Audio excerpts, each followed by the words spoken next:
Tony Golobic's story is one that will inspire anyone. His story is the perfect example of the American dream. I came to the United States on March 21st, 1962, when I was 17 years old. Actually, I was probably one of the last immigrants that came on a boat. I didn't have money for the ticket for airplane, so I came on a cargo ship. I landed on March 21st at New York Harbor, and the same day I took a train to Chicago. And the next day I got a job as a janitor helper. I didn't speak any English, so I started working as a janitor helper. You didn't need to speak much language to do that, to clean bathrooms and boilers and so on. And I did quite well there. I started making good money because nobody else wanted. This job I had was pretty tough job. I didn't realize that, that nobody else wanted the job, but paid quite well. And all I can say said to myself is, wow, what a great country. I'm here one day and I'm making a lot of money. And after about 4 months of doing this, I knew. I was a high school dropout, and I dropped out of high school to come here. And I knew that I wanted to finish my education, and I spoke no English. And at that time, there was a draft going on. I decided to join the Army to get my service obligation out of the way, because I was subject to the draft because I was permanent. I came here on permanent resident visa, and so I could get my draft obligation out of the way, and then I could learn the language. So my idea was that when I got out of the Army, I would go to school, and that's how it worked out, So I joined the Army, and I spent 3 years in the Army. I actually served in Vietnam. And when I came back from Vietnam, I came back to Chicago. And I was admitted to Roosevelt University, and I went to school there full-time while I worked full-time. And I finished that in less than 4 years. And I applied to University of Chicago, really not hoping to get in, but I was encouraged to do that, and somehow I got admitted there, and I spent 2 years at University of Chicago getting my MBA degree. And after that, I stayed in Chicago. I worked for large corporations all my life until I came to Cedar Rapids. And I came to Cedar Rapids. I was recruited to come here to work for a subsidiary of Aegon. And after that, we were acquired by GE Capital, and I stayed at GE Capital for a while. And after I decided, that's great, but I'm going to start working for myself. And here we are, 20 years later. Yeah. Once Tony started Great America, he sought excellence, and that started with his employees.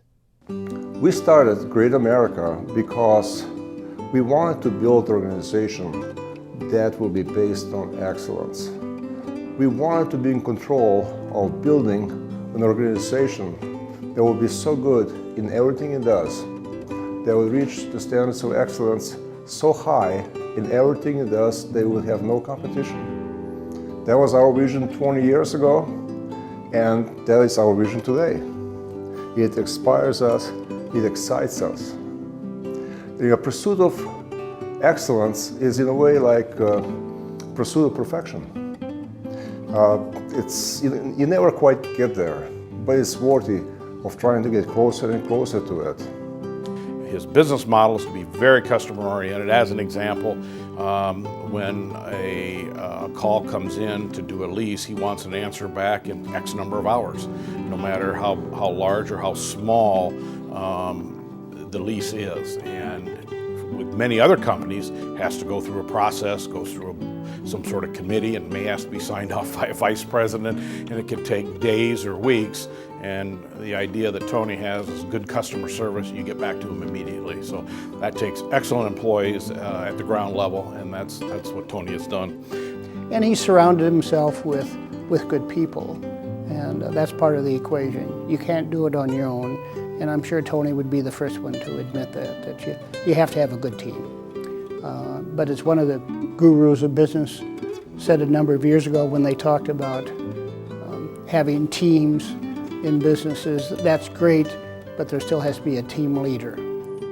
Without a question, the key to great America's success are our employees. And I mean this sincerely. Today, Tony is just as driven as he was 20 years ago. Every business person that is successful that I know in my career has been passionate about their business, their products, their people, their customers, and probably every other aspect of their life for that matter. But he's passionate about all of that, and he carries that, and that is in the culture of the company and the people that work there. Today, our biggest challenge is not to forget what made us successful in the first place, not to become complacent, and to continue to be hungry, and to continue to drive to getting better and better. In the leasing business, relationships are very, very important, and so I think that you have to be able to trust the person or the company that you're dealing with. And so I think that Tony would probably be well known for his integrity and his fairness, as I said earlier, not only to his employees, but to his customers. Tony is an entrepreneur without a doubt, but the thing that is probably most noticeable about him, and I would think as a friend of his, as well as a business associate, is his integrity. I think you can count on his word. I know Tony would want to be remembered for his family. I think the most important part of his personality is his family and family tradition. The term he uses to me is a link in a chain, and he sees himself in that link. So he doesn't see himself at the top of the link or the bottom, he just sees the link moving on, and so families would be the most important. Secondly, I think great America. By the way, it's no surprise that he calls the company Great America, because he truly believes that if he hadn't come to this country the time he did, he couldn't have done the things he has done. So therefore, it's an attribute to him and to the country that he came to.